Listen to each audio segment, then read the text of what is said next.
अस्सलाम वालेकुम एवरीवन, आप देख रहे हैं हिट टेस्ट और आज आपके साथ शेयर कर रही हूँ बहुत ही ज़्यादा सिंपल लेकिन बहुत ही ज़्यादा टेस्टी बनने वाला लौकी का रायता। गर्मी में जब आपका कुछ हैवी खाने को दिल ना करे तो ये रायता आपका फेवरेट हो जाने वाला है।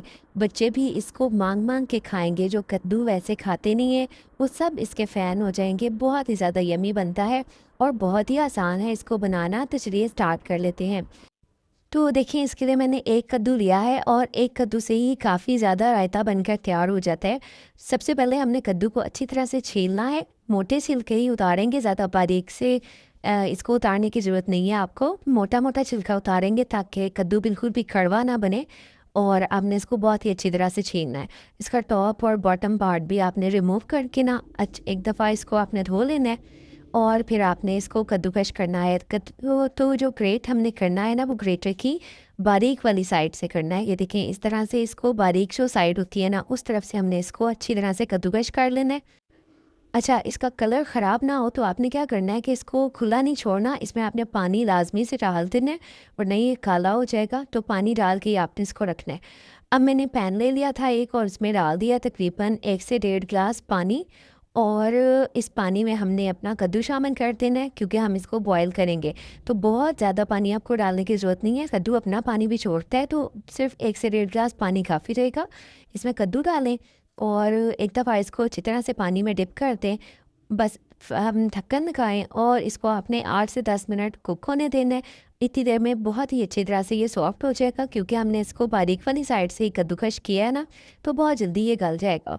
बस हमने इसको 8 से 10 मिनट कुक करके और फिर निकाल लेना है। इसको स्ट्रेन करेंगे, किसी भी छन्नी पे डाल दें, इसका सारा एक्स्ट्रा पानी आपने निकाल देना है। और अब हमने ना इसको अच्छी तरह से ठंडा करना है।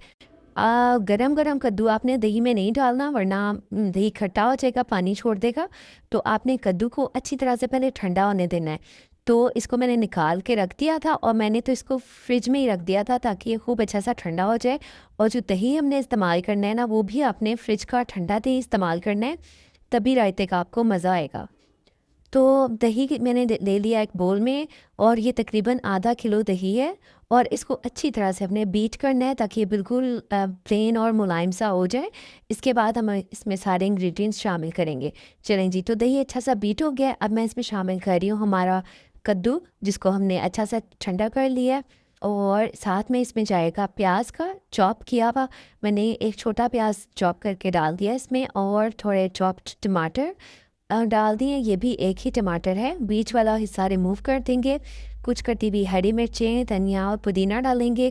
स्पाइसेस में डालेंगे 1/2 टीस्पून नमक, 1/2 टीस्पून काली मिर्च का पाउडर, 1/2 टीस्पून मैंने क्रश्ड ज़ीरा डाला है, आप साबुत ज़ीरा भी डाल सकते हैं। 1/4 टीस्पून चाट मसाला शामिल कर दिया है। सब चीज़ों को हमने अच्छी तरह से मिक्स करना है। अच्छा, अगर आपके पास खीरा हो तो आप इसमें थोड़ा सा चॉप्ड खीरा भी डाल सकते हैं। बस जी, अच्छी तरह से मिक्स करेंगे और ये आप देखें कितना झटपट है इसको बनाना और बहुत ही ज़्यादा यम्मी लगता है। एक दफ़ा आप इसको बनाएंगे ना, तो आप इसको 2-3 दिन आराम से फ्रिज में रख के खा सकते हैं। और आप चाहें तो इसको रोटी के साथ खाएं, चावल के साथ खाएं, या इतना टेस्टी होता है कि आप इसको ऐसे ही स्पून के साथ खाएंगे ना, आपको बहुत ज़्यादा यम्मी लगेगा। तो टॉप से आप इसको गार्निश कर सकते हैं थोड़ी सी क्रश्ड रेड चिली के साथ, कुटी का लाल मिर्च और धनिया और पुदीने के पत्ते डाल के आप उसको गार्निश करें और सर्व करें। इंशाल्लाह ताला आपको बहुत ज़्यादा पसंद आएगा। और आज की रेसिपी अच्छी लगी हो तो प्लीज़ लाइक शेयर सब्सक्राइब। अल्लाह हाफ़िज़।